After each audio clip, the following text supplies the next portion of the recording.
Gokulnath police സ്റ്റേഷനിൽ നിന്നും നമ്മളോടൊപ്പം തുടരുന്നുണ്ട്. ഗോകുൽ, ഈ അമ്മയും അമ്മാവനെയും അച്ഛനെയും അടക്കം പോലീസ് ചോദ്യം ചെയ്യലിന് വേണ്ടി സ്റ്റേഷനിലേക്ക് കൊണ്ടുപോയിട്ടുണ്ടായിരുന്നു. ആത്യന്തികമായും പ്രാഥമികമായും ഇതിൽ എന്താണ് സംഭവിച്ചത് എന്ന വിവരം അവരിൽ നിന്ന് മാത്രമാണ് ലഭ്യമാവുക. ഒരു കുഞ്ഞ് ഒരിക്കലും ഒറ്റയ്ക്ക് ഇങ്ങനെ ഒരു കാര്യം ചെയ്യില്ല എന്നത് ആ സാഹചര്യം മനസ്സിലാക്കുന്ന ആർക്കും അറിയാൻ കഴിയുന്ന ഒന്നാണ്. ഇവർക്ക് മാത്രമാണ്, കുഞ്ഞിന്റെ ചുറ്റുമുണ്ടായിരുന്ന ആളുകൾ, ഇപ്പോഴും പറയാൻ കഴിയുന്ന ആളുകൾ എന്ന നിലയ്ക്ക് അവരിൽ നിന്ന് മാത്രമാണ് ആ വിവരം കിട്ടേണ്ടത്. പോലീസ് പ്രാഥമികമായ ഒരു കൊലപാതകമെന്ന് സ്ഥിരീകരിക്കുന്നുണ്ട്. എങ്ങനെ എന്നതിലേക്ക് എത്താൻ കഴിയുന്നുണ്ടോ? മധു, തീർച്ചയായും ഇത് അരുംകൊലയാണെന്നുള്ള കാര്യത്തിൽ പോലീസിന് സംശയമൊന്നുമില്ല. പ്രാഥമികമായ വിവരത്തിന്റെ അടിസ്ഥാനത്തിൽ പോലീസ് അത് ആദ്യം തന്നെ സ്ഥിരീകരിക്കുകയും ചെയ്തിട്ടുണ്ട്.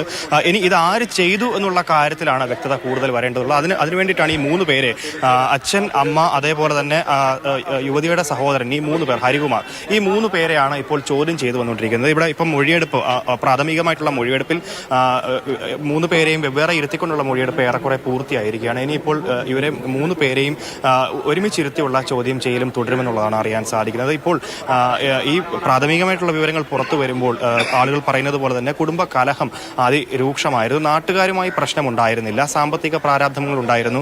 അതേപോലെ തന്നെ 30 ലക്ഷം രൂപ അടുപ്പിച്ച് കടബാധ്യതകൾ ഉണ്ടായിരുന്നു. നാട്ടുകാരുമായിട്ടും ഉണ്ടായിരുന്നു, അല്ലാതെയും ബാങ്കുകളുമായും കടങ്ങൾ ഉണ്ടായിരുന്നുള്ള കാര്യം അറിയുന്നുണ്ട്.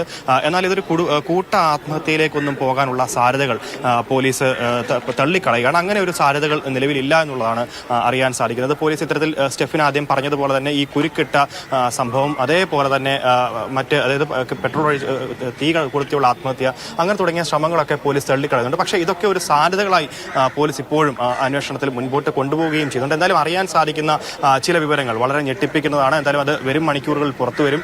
കുട്ടിയെ കൊണ്ട് എത്തിയാൽ ഔദ്യോഗികമായ വിവരങ്ങൾ കിട്ടുകയും ചെയ്യും. AK സ്റ്റെഫിനൊപ്പം ഇപ്പോൾ നാട്ടുകാരുണ്ട്. മാസ്റ്റർ, അതായത് അവിടേക്ക് ധാരാളം ആളുകൾ എത്തുകയാണ്. 2.5 വയസ്സുള്ള ഒരു കുഞ്ഞിന്റെ മരണം, അത് കിണറ്റിലെറിഞ്ഞു കൊല്ലുക എന്നൊക്കെ പറയുന്ന ഒരു വാർത്ത വരുമ്പോൾ സ്വാഭാവികമായും ആളുകൾ എത്തും. സ്റ്റെഫിന് അവരുടെ പ്രതികരണം നമുക്ക് ലഭ്യമാണോ?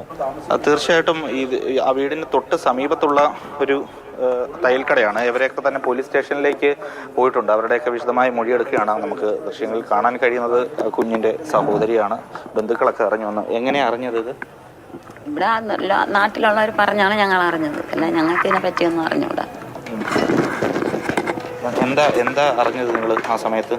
കൊച്ചിനെ കണ്ടില്ല എന്ന് പറഞ്ഞ് ഞങ്ങൾ നാട്ടുകാരുടെ ആ കൂട്ടത്തിൽ കൂടെ ഞങ്ങളും കൂടെ വന്നതാണ്. അല്ല, ബാക്കിയ കാര്യമൊന്നും എനിക്ക് അറിഞ്ഞൂടാ. എന്താ ബന്ധുവാണോ? എന്താ അവരുമായിട്ടുള്ള ബന്ധം? ബന്ധു എൻ്റെ അനിയത്തിയുടെ മകളാണ്. എൻ്റെ അനിയത്തിയാണ്. ഒരുപാട് സാമ്പത്തിക ബുദ്ധിമുട്ടുകൾ അതൊന്നും നമുക്കറിയില്ല. അതിനെ പറ്റിയൊന്നും നമുക്കറിയില്ല. നമ്മൾ അങ്ങനെ വരൂല്ലല്ലോ. ആ വീട്ടില് സ്വന്തമായിട്ട് വീട് അതെവിടെയാ?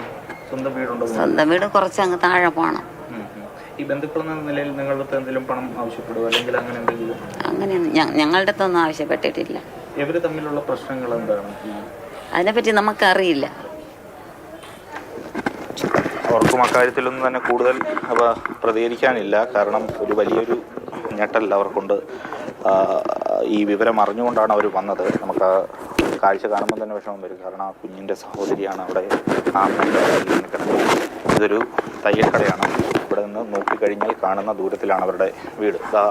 ഈ തൊട്ട് സമീപത്ത്, അതായത് തൊട്ട് എതിർവശം ഇദ്ദേഹം നിൽക്കുന്ന ഈ മുറിയിലാണ് തീപിടുത്തം ഉണ്ടായതായിട്ട് അദ്ദേഹം നിൽക്കുന്ന ആ വീടിന് ആ ജനൽ, അതിന് തൊട്ടപ്പുറത്ത് ആ മുറിയിലാണ് തീപിടുത്തം ഉണ്ടായത് എന്ന് പറയുന്നത്. അത് പോലീസ് ഇപ്പോൾ ഏതായാലും കെട്ടി അടച്ചിട്ടുണ്ട്. ഇവിടെ നിന്ന് നോക്കിക്കഴിഞ്ഞാൽ ആ വീട്ടിലേക്ക് കയറുന്ന വാതിലൊക്കെ തന്നെ കാണാം. ഇതൊരു മുകളിലുള്ള വീടാണ്. ഇതിൻ്റെ തൊട്ട് അടുത്തുള്ള വീടാണ്. ഇതാണ് പ്രധാന വാതിൽ. സ്റ്റെഫിനാണ് അവിടെ നിന്നുള്ള വിവരങ്ങൾ നൽകിക്കൊണ്ടിരിക്കുന്നത്. ഗോകുൽനാഥ് പോലീസ് സ്റ്റേഷനിൽ നിന്നുള്ള വിവരങ്ങളും നൽകിക്കൊണ്ടിരിക്കുന്നു. 2.5 വയസ്സുകാരി ദേവേന്ദുവിന്റെ മരണവുമായി ബന്ധപ്പെട്ട ദുരൂഹതകൾ എന്താണ് എന്നത് സംബന്ധിച്ച വിവരങ്ങളാണ് നമുക്ക് ലഭ്യമാകേണ്ടത്.